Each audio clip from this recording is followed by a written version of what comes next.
Tadi Bapak Presiden menyatakan bahwa terkait kawasan ekonomi khusus di Batang, beliau akan ke lapangan pada hari Kamis nanti, dan rencananya dalam Kamis nanti itu ada juga kerjasama Twin City Twin Parks. Jadi kerjasama antara Indonesia dengan Fujian untuk mendorong investasi industri di kawasan ekonomi khusus di Batang, dan direncanakan mereka akan investasi sekitar 16 triliun.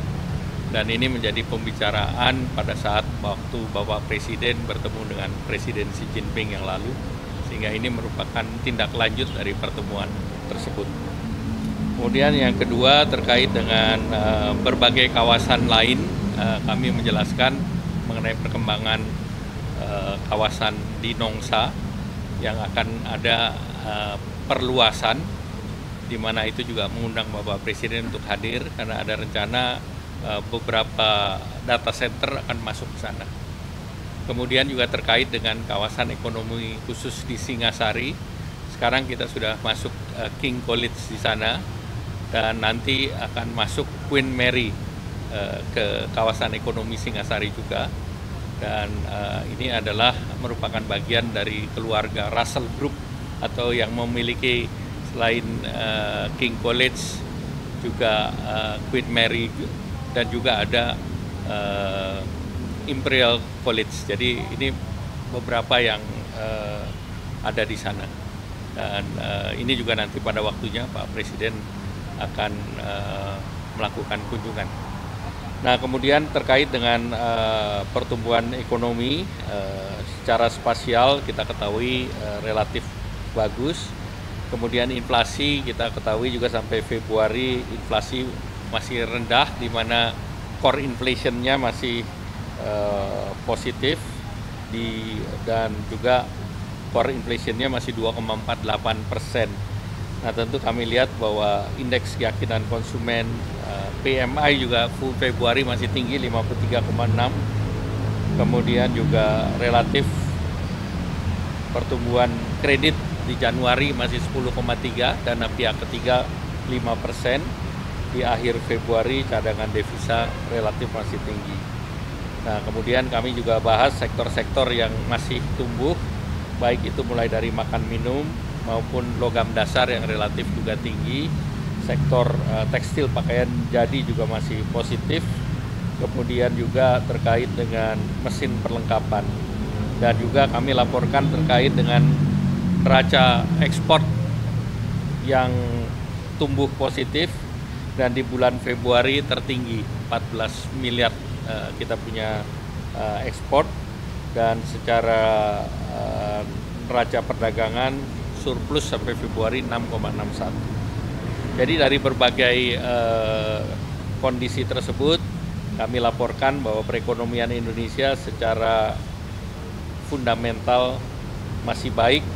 Kita bisa melihat GDP growth kita dibandingkan Malaysia, Chile itu relatif masih tinggi. Inflation kita salah satu yang terendah termasuk di ASEAN. Kemudian current account balance juga masih, atau budget deficit juga masih kita jaga di 3%. Kemudian juga terkait dengan FDI dibandingkan prosentasi GDP kita juga relatif baik di sekitar 1,5%. Jadi dari keseluruhan ekonomi kita berada dalam fundamental posisi yang kuat. Nah, terus kemudian kami laporkan juga perkembangan proses-proses kita dalam perjanjian internasional dengan OECD. Kita sudah mengirim sebagian inisial memorandum, masih berproses, dan nanti akan ada meeting di bulan Juni. Nanti tentu akan menentukan tahapan-tahapan selanjutnya. Kemudian terkait dengan kredit usaha rakyat, tadi kami laporkan ke Bapak Presiden bahwa terkait dengan kredit usaha rakyat, Bapak Presiden mengarahkan agar komitinya didorong untuk meningkatkan pembiayaan usaha produktif.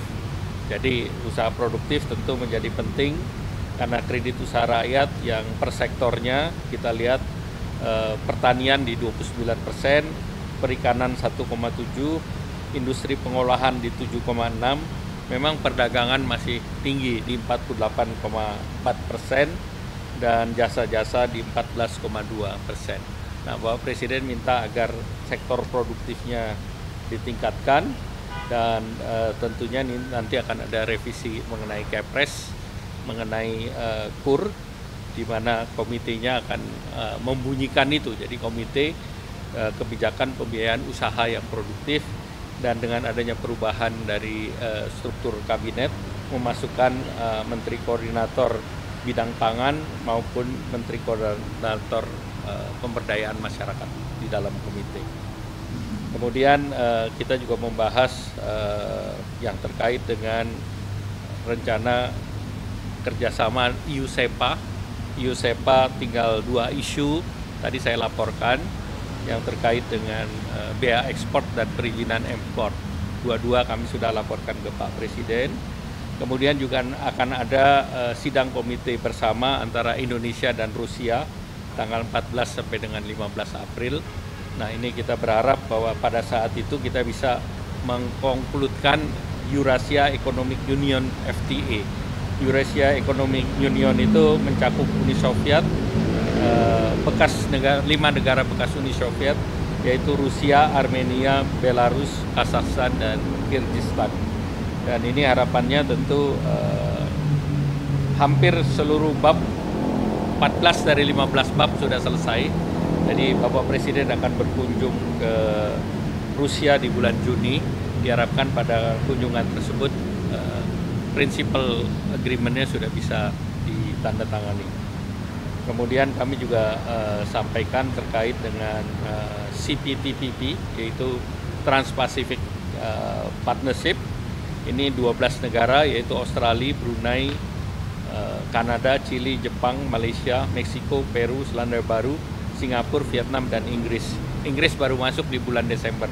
Dengan kita memproses diaksesi CPTPP, diharapkan kita membuka pasar Meksiko, Kanada, Peru, dan United Kingdom.